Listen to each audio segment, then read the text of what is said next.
반갑습니다. 데이 24일이 되겠고요. 관계 법규에 대해 보겠습니다. 자, 1번 문제입니다. 소방 용수시설인데 설치 기준입니다. 설치 기준을 물어봤기 때문에 조심해야 됩니다. 기준은 정확히 해야 되는 거고요. 연결 금속구는 무조건 65가 됩니다. 딱 정해져 있습니다. 65mm가 됩니다. 65mm가 되는 거고요. 급수탑은 소방차의 물을 담는 시설이니까 100mm 이상이 됩니다. 오케이. 자, 두 번째. 저수 밑에 물이 있는 건데 낙차는 4.5 이하가 됩니다. 이하. 또 저수조라는 부분은 있죠. 소화 용수 설비에도 포함이 됩니다. 급수탑은 기준은 1.5에서 얼마다? 1.7이 되니까 무조건 1.7 이하는 무조건 틀린 거죠. 1.5, 1.7이 나와야 됩니다. 왜? 1.2도 설치할 수 있으니까. 그래서 1.5에서 1.7이라 보시면 되겠습니다. 답은 몇 번? 답은 2번이 됩니다. 이런 소방 용수시설이라는 것은 누가? 원칙은 시도의사가 유지관리하는데 수도법에 정한 것은 누가? 일반 수도업자가 할 수 있다는 것도 기억해야 됩니다. 자, 2번 보겠습니다. 특수가연물에 대한 저장 취급 기준이죠. 이건 대령에 정하고 있습니다. 특수가연물이라는 건 뭐가 있는데 대령에 정하고 있고 저장 취급 기준 또한 대령에 정하고 있습니다. 물론 10가지가 있죠. 10가지. 면화류, 나무 껍질, 및 대패밥, 그 다음에 볏짚류, 넝마미 종이 부스러기, 사류, 가연성 고체류, 가연성 액체류, 석탄, 목탄류, 나무스러기, 그죠? 합성술 발포, 그 밖에 이런 게 있다 보시면 됩니다. 자, 그러면 원칙적으로 사이는 1m 이상 오케이 맞습니다. 품명물을 구분해 쌓는다 맞고요. 높이는 자 10m 이하 맞습니다. 원칙입니다. 오케이. 석탄, 목탄은 경우 원칙 200이 됩니다. 나머지는 50이 되는 거고요. 물론 발전용은 제외할 수 있습니다. 그래서 높이는 원칙적으로 면적은 50제곱미터가 맞는데요. 이내가. 그러나 석탄, 목탄은 예외적으로 얼마? 석탄, 목탄은 예외적으로 200제곱미터 이하가 됩니다. 또한 높이 몇 미터? 10m 이하가 됩니다. 이 정도가 원칙이 되는 거죠. 그러나 물론 발전용은 뭐다? 제외될 수 있는 겁니다. AB 사이거리 몇 미터? 1m 이상이 되기 때문에 답은 몇 번? 4번이 됩니다. 자, 이어서 보겠습니다. 자, 특별조사에 대한 물어봤는 하재 경계지구입니다. 얘는 기본법상이 되는 거고요. 하재 경계지구에 대해 이 자체를 거부했을 때는 벌금 100이 됩니다. 근데 시설법상에서는 특별조사 거부했을 경우 얼마다? 벌금 300이 되는데요. 이걸 많이 물어보더라고요. 왜 얘는 벌금 300, 얘는 벌금 100이냐? 하재 경계지구도 엄격하지 않냐? 물론 더 엄격합니다만 얘는 시설법상은 전체 특별조사를 다뤘기 때문에 더 큰 범위이기 때문에 더 엄격하게 규정되어 있다 보시면 돼요. 물론 300 이하니까 300만원 부과하는 건 아니잖아요. 그래서 더 라프하게 정해놨다 보시면 됩니다. 자, 특별조사는 월리례가 아니고 연리례입니다. 틀렸고요. 출동로 개설 명령을 할 수 없습니다. 10일 전에 통보입니다. 왜? 이 하재 경계지구안의 교육훈련은 연리례 이상 할 수 있는 거예요. 본부장, 서장이. 그래서 10일 통보해줘야 되는 거고요. 그 다음에 특별수사는 연리례 이상 해야 되는 거기 때문에 통보할 필요는 없습니다. 연리례 실시한다 맞습니다. 그래서 답은 타당하지 않는 거니까 답은 1번이 됩니다. 그죠? 됐습니다.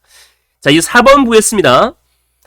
시행규칙상 피난계획에 대해 나와 있는데요. 자, 보겠습니다. 소방안전대상물의 관계인은 장소에 근무하거나 거주하는 또는 출입하는 사람을 하재 발생하는 경우에 안전에 대피할 수, 피난할 수 있도록 피난계획 수립 시행해야 한다. 오케이, 맞습니다.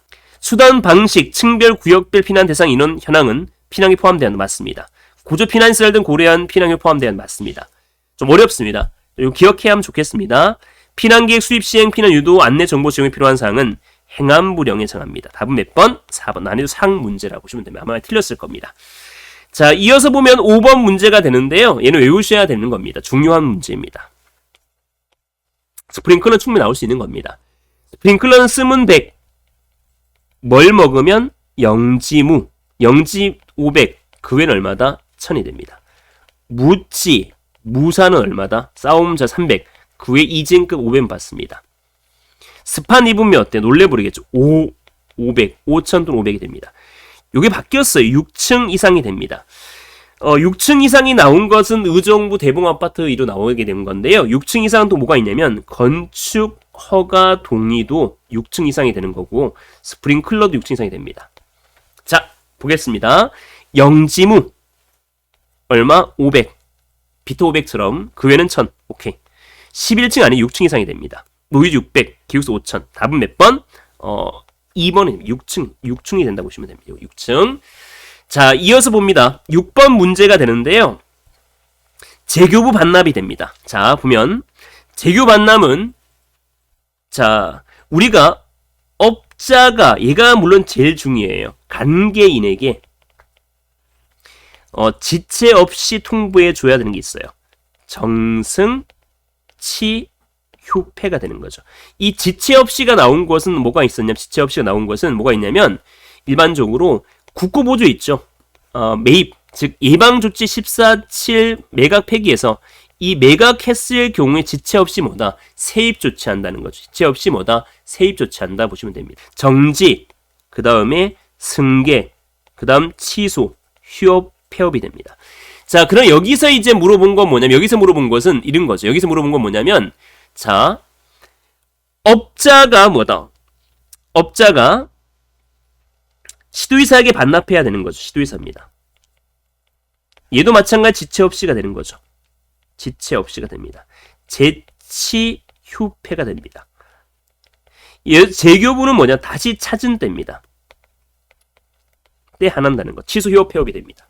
업자가 시도의사. 물론 얘가 더 중요합니다. 이 부분 더 중요한 거죠. 시도의사는 재교부 신청 받을 때는 3일 이내 재교부, 3일 이내 재교부는 기억해야 되는 거고요. 자, 영업 정지 받은 때 영업 정지는 없죠. 시도의사 영업 정지는 없습니다. 자, 폐업했는데 폐업은 뭐다? 반납받습니다. 허락 못 쓰게 된 경우는 재교부 신청할 수 있으면 맞습니다. 다음 몇 번? 6번, 다음 몇 번? 2번이 됩니다. 자, 7번 보겠습니다. 기계 분야에 제외되고 전기 분야니까 전선이 있는 건 유도등이 됩니다. 전선이 있는 거 없냐고 찾으면 돼요. 다음 몇 번? 3번이 된다고 보시면 되겠습니다. 자, 이어서 보면 자, 8번 문제가 되는데요. 자, 이 문제죠. 관계인. 아까 얘기했듯이 관계인이 시도의사에게 아니라 이건 잘못됐죠. 업자가 누구에게? 업자가 관계인에게 통지입니다. 자, 업자가 관계인에게 통지해 줘야 되는 거죠. 자, 어떻게? 지체 없이입니다. 정승, 치, 휴패입니다. 중요합니다. 휴업 오케이. 지휘승계 오케이. 취소 오케이. 휴업 오케이. 영업정지 오케이. 경고 없어요. 다음 몇 번? 4번이 됩니다. 그래서 8번 다음 몇 번? 4번이 됩니다. 자, 이어서 9번 문제 보겠습니다. 위험물 안전관리법이 되는데요. 자, 9번 문제인데 조심해야 됩니다. 우리가 물론 위험물 제조소 등이라는 것은 제조소와 저장소와 취급소가 있지만 여기는 어떤 게 나와 있냐면 저장과 취급과 운반 규정이 나와 있어요. 답은 몇 번? 1번입니다. 그래서 우리가 위험물 제조소 등에서는 표지에는 이류 위험물 중에 물기연금이란 말이 없어요. 근데 운반 규정에 보면 철분과 금속, 마그네슘, 물기연금이 규정이 있어요. 다시 얘기합니다. 제조소 기준에서 위험 표지가 이류 위험물 같은 경우에는 물기연금이라는 규정이 없어요. 근데 운반 규정에는 물기연금 규정이 있습니다. 그래서 저장과 제조와 취급이라는 규정은 다르다 보시면 됩니다. 자, 제조와 저장과 취급과 운반이 됩니다.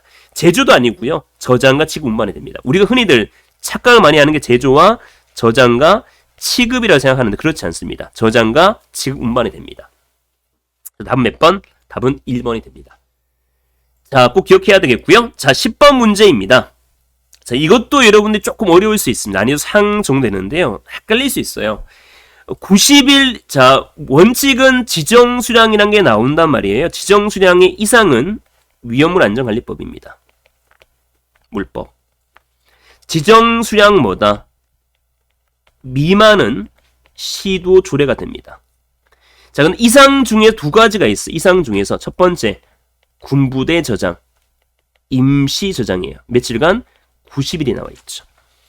자, 그러면 일반적으로 우리가 임시 저장이 90일 이내인데 60일도 물론 되겠죠. 근데 여기선 중요한 건 뭐냐면 관할 뭐다? 소방서장의 뭐다? 승인이라는 존재가 있어야 됩니다. 승인이 있어야 됩니다. 이 부분 조심해야 됩니다.